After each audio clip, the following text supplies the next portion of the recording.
तेरा जुनून मेरा, जनता के मनोरंजन के लिए कहानी बनाई गई है। कोई कमी हो तो कमेंट करके सही कर देना। मेरे दोस्तों, मेरा नाम है सन्नो, इश्क तेरा जुनून मेरा। तभी खट से कमरे का दरवाजा खुलता है। नैना ने रमेश की बाजू ऊपर उठाकर अपने पेट पर लपेट रखी थी और खुद उसके और भी करीब होकर उसको अपनी तरफ रिझाने को कोशिश करती है, पर उसके बावजूद रमेश उसके कंट्रोल में ही नहीं आ रहा था। वही अब धीरे धीरे रमेश के ड्रग का असर खत्म होना शुरू हो चुका था। अब दूसरी तरफ अगर इन दोनों को इस तरह कोई देखे तो उस देखने वाले को यही लगेगा कि रमेश ने उसे अपने बाहों में भर रखा है। नैना रमेश को अपने ऊपर झुकाते हैं। तभी उस कमरे का दरवाजा खुलता है। नैना और रमेश की नजर उस तरफ जाती है। नैना अपने सामने खड़े इंसान को देख पहले तो चौंक जाती है, फिर एक तिरछी मुस्कान लेकर सीरियस हो जाती है। आभा, ये बोलकर नैना फौरन अपने आप को इनोसेंट और मासूम दिखाते हुए वहां पड़ी चादर से खुद को कवर करने लगती है और झूठ मूठ के घड़ियाली आंसू टपकाने लगती है। दूसरी तरफ आभा बिना भाव लिए रमेश की तरफ देख रही होता है। आभा के पीछे पीछे घर के सारे लोग उस कमरे में आ जाते हैं। शोभा जी, अथर्व, विशाल और निधि। शोभा जी ने जब सामने का नजारा देखा तो वह अपनी जगह ठगी सी खड़ी रह गई। वही हाल बाकी सभी का था। ये देख शोभा जी को गुस्सा आया और वह रमेश को खड़ा करके उसके ऊपर बरस पड़ती है। रमेश, ये तुमने क्या किया? चलो, ये लड़की तो है ये ऐसी, और अब तुम भी उसके साथ छी। तुम दोनों को ये सब करते हुए शर्म नहीं आई? रमेश अपना सर पकड़ते हुए, माँ, मैंने कुछ नहीं किया है, ये खुद मेरे करीब आ रही थी। और वो रमेश अभी कुछ बोलने की हालत में नहीं था। उसकी बात सुनकर नैना नाटक करते हुए रोते हुए बोली, इसमें मेरी कोई गलती नहीं है, मैं तो बस अपने कमरे में जा रही थी कि रमेश ने मुझे रोककर अपने कमरे में बुलाया। सब मैं देखने गई थी कि रमेश ने मुझे क्यों बुलाया है। जब मैं यहाँ आई तो इसने मेरे साथ जबरदस्ती करनी शुरू कर दी। मैंने रमेश को बहुत रोकने की कोशिश करी थी, पर इसने। शोभा जी, बस तुम तो रहने ही दो। तुम क्या छोटी बच्ची हो जो इसने तुम्हारे साथ जबरदस्ती करी और तुमने करने दी? मुझे तो पहले ही तुम्हारी नियत ठीक नहीं लगती थी। माँ, ये नैना झूठ बोल रही है, मैंने ऐसे कुछ रमेश से अभी कुछ बोला नहीं जा रहा था। एक तो घर वालों की नजरों के सामने ऐसी सिचुएशन आ खड़ी हुई थी, ऊपर से उससे गम और गुस्से से कुछ बोला ही नहीं जा रहा था। तभी रमेश की नजर जैसे ही आभा के चेहरे पर पड़ती है तो वो एकदम से चुप हो जाता है। आभा की नजरें नैना पर थी, फिर उसकी नजरें जमीन पर पड़े इन दोनों के कपड़ों पर जाती है। रमेश सब उसकी नजरों का पीछा कर रहा था। एक पल के लिए रमेश ने भी गुस्से में अपनी आंखें गुस्से में भींच ली। आभा जमीन पर पड़े दोनों के कपड़ों को देख रही थी और फिर नजरें उठाकर रमेश की तरफ देखती है। रमेश इस वक्त खुद को इतना बेबस और लाचार महसूस कर रहा था कि यह तो सब वही जानता था। रमेश अपने मन में कैसे सबको समझाऊं, कैसे यकीन दिलाओ और मिसेज सिंघानिया वो भसेसा करेगी, मुझ पर नहीं करेगी, कोई भी नहीं करेगा। वो एक नजर आभा को देखता है, फिर अथर्व और विशाल की तरफ देखता है जो बिना भाव लिए खड़े उनको देख रहे थे। ये देखकर रमेश भी फिर अपनी नजरें फेर लेता है। वहीं नैना अपनी बेटी को देखती है जो उसे ही देख रही थी। नैना उसे इग्नोर कर आभा को देखकर मगरमच्छ के आंसू दिखाकर और जोर से रोने लगती है। शोभा जी, बस बहुत नाटक कर लिया, बस करो अब। कितना झूठ बोलोगी? रमेश के साथ तुमने आभा को भी धोखा दिया है। तुम अनपे इसी मकसद के लिए तो इस घर में आई थी ना, अपनी इस नापाक इरादे को अंजाम देने। ये बोलकर वह रमेश को घूरते हुए बोलती है, इसी दिन को सोचकर मुझे ये लड़की अपने घर के अंदर खटक रही थी। आ गए ना तुम इसके झांसे में। रमेश ने अपने मन ही मन यह मन लिया था कि कोई उसकी बात का भरोसा नहीं करेगा। तभी वहां आभा के कदमों के चलने की आवाज गूंजती है। आभा एक एक कदम चलकर अंदर कमरे में आती है। वहीं हर कोई उसके बोलने का वेट कर रहा था।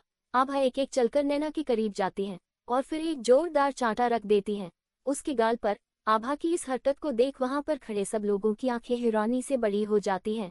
नैना जो अभी एक चांटे से होश में भी नहीं आई थी, इतने में आभा ने दूसरा चांटा भी लगा देती है उसके गाल पर और फिर उस पर बरसते हुए बोलती है, शर्म नहीं आती तुम्हें एक लड़की होकर अपनी इज्जत का मजाक खुद बनाते हुए, और ऊपर से हमारे मिस्टर सिंघानिया पर झूठा इल्जाम लगाती हो। इतना सुनते ही रमेश हैरानी से आभा की तरफ देखता है। नैना का अपना प्लान फेल होता हुआ नजर आ रहा था। वह आभा को अकड़ दिखाते हुए बोलती है, तुम्हारी हिम्मत कैसे हुई मुझ पर हाथ उठाने की? एक तो इसने मेरे साथ गलत करा है, जबरदस्ती करी है मेरे साथ, ऊपर से तुम इसकी ही साइड ले रही हो, वो भी एक औरत होकर। आभा, ओ प्लीज नैना, बंद करो अपना यह नाटक, तुम्हारे साथ जबरदस्ती हुई है, रियली तुम्हारे साथ। ये बोलकर आभा शोभा जी की तरफ और बच्चों की तरफ देखकर बोलती है, आप सबको इसके चेहरे का देखकर लग रहा है कि इसके साथ बदतमीजी हुई है। ये बोलकर आभा नैना के थोड़ा करीब जाकर निधि को देखकर बोलती है, सॉरी निधि बेटा, पर जब आपकी मम्मा बदतमीजी पर उतर आए हैं तो क्यों ना हम भी थोड़े बदतमीज हो जाए। ये कहकर आभा नैना के ऊपर से चादर हटा देती है रमेश और अथर्व विशाल तीनों ही अपना अपना चेहरा फेर लेते हैं। रमेश और अथर्व विशाल चेहरा फेर लेते हैं। नैना अपने दोनों हाथों से खुद को कवर करती है और जल्दी से चादर में छिप जाती है।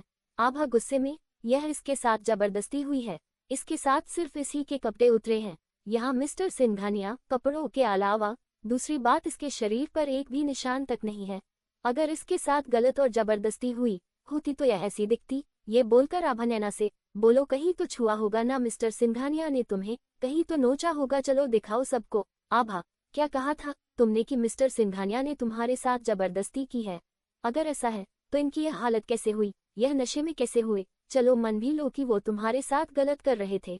तुम ये बताओ, तुम्हारे जिस्म पर एक भी निशान तक नहीं है। चलो जिस्म तो जिस्म, तुम्हारे चेहरे पर तो एक एक खरोंच तक नहीं है।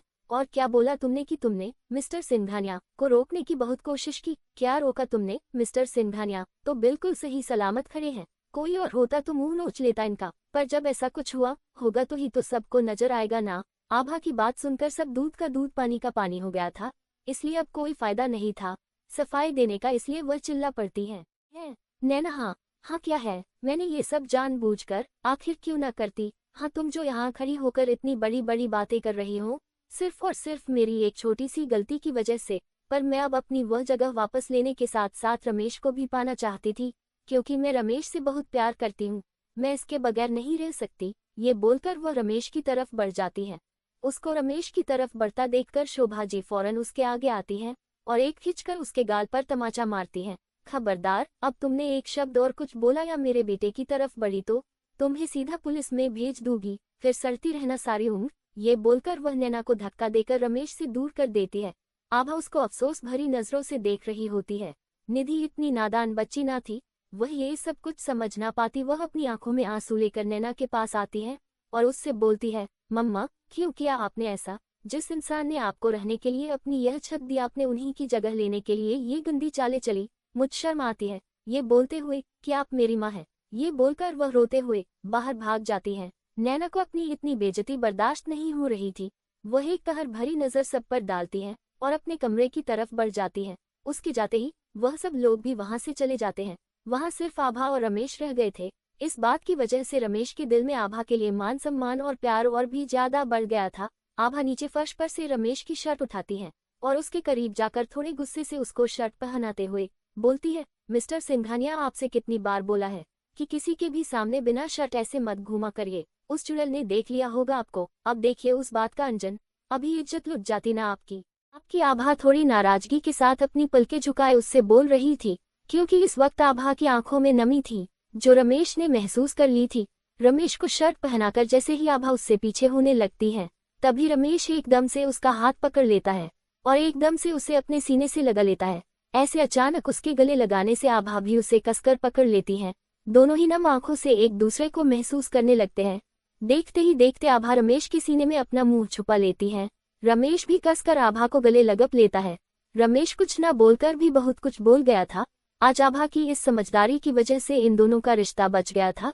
कहते हैं न कभी कभी जो दिखता है वो होता नहीं है, जो होता है वह दिखता नहीं है। इसलिए हमें धैर्य के साथ हर चीज को ध्यान में रखकर फैसला करना चाहिए। दूसरी तरफ नैना अपने कमरे में अपना बैग पैक करते हुए बड़े ही नफरत से बोलती है, बहुत खुश हो रही हो ना तुम आभा, हो लो तुम खुश जितना तुम्हें होना है। देखना एक दिन मैं फिर वापस आऊंगी और अपने साथ ऐसी तबाही लाऊंगी कि तुम और तुम्हारा परिवार का नामो निशान मिट जाएगा। नैना इस घर से जाते एक कहर भरी नजर इस घर पर डालकर जाती है। नैना अपने साथ निधि को लेकर नहीं गई थी, वह तो सब नाम को उसको माँ थी। उसने कभी उसको एक माँ की मोहब्बत ही नहीं दी थी। वो मोहब्बत निधि को आभा से यहाँ आकर मिली थी। खैर नैना के ऐसे बिना निधि को ले जाने से घर में सब निधि के लिए उदास हो जाते हैं। कोई इतना भी सेल्फिश कैसे हो सकता है? फिर क्या था, अब रमेश और आभा ने निधि की जिम्मेदारी खुद पर ले ली थी। उस मासूम की तो कोई गलती नहीं थी जिसकी उसको सजा मिलती। शोभा जी ने भी इस बात को खुले दिल से मान लिया था। इन सब में एक बात जरूर हुई थी, जो निधि एकदम चुलबुली थी वह एकदम चुप चुप होकर रह गई। अथर्व और विशाल ने उसको काफी समझाया, पर वह अपने उदास दिल को ठीक ना कर सके। उसकी उदासी देखकर आभा और रमेश ने अपने एक दोस्त के जरिए उसको अमेरिका में आगे की पढ़ाई के लिए भिजवा दिया। उनका यह फैसला सभी लोगों ने ये सोचकर मान लिया कि शायद वह वहाँ नए माहौल में ढल जाए। ऐसे ही वक्त अपनी गति से गुजर रहा था। सभी अपनी अपनी लाइफ में फिर बिजी हो गए थे। रमेश और आभा में प्यार के साथ अब एक दूसरे पर और ज्यादा अटूट विश्वास हो गया था। अथर्व और विशाल भी अपनी अपनी जिंदगी में आगे चले रहे थे। तब एक ऐसी भयानक रात आई कि इस घर की रौनक और खुशियां सब कुछ ही अपने से ले गई।